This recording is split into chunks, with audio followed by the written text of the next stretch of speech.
Арма қазағым, кезінде бір кісі маған сұрақ қойған еді, сіздің осы арманыңыз не болады деп. Оның сұрағына жауап беру үшін енді біраз ойландым.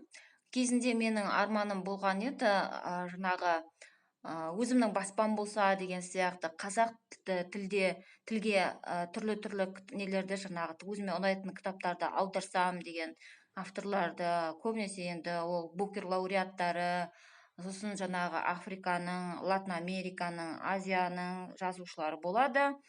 Соның барлығын қазақ тілде қазақ оқи алса деген сияқты арманым болған еді.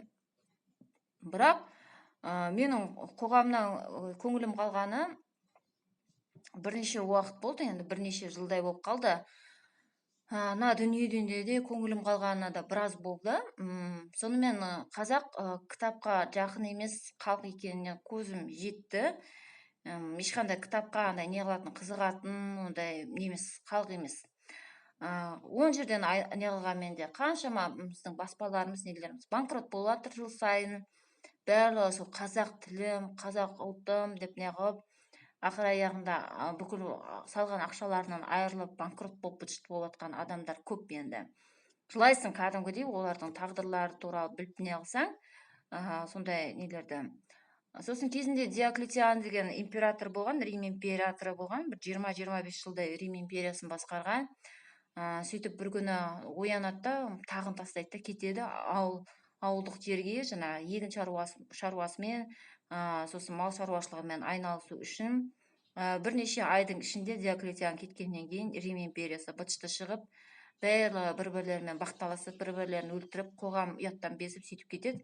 Сөйтіп патрицийлер келіп, ақсүйектер келіп Диоклетианға айтады ғой, тақсырым қайтыңызшы орныңызға деп, тағыңызға десе, сөйтсе Диоклетиан биде жауап беріпті да: қарақтарым, сендер менің қандай керемет капуста өсіргенімді көргендеріңде сіздердің дәптерің бармас еді мені қайтадан таққа шақыруға дейді ғой. Сонда жаман император болғанша одан жақсы фермер болған жақсы дейді ғой.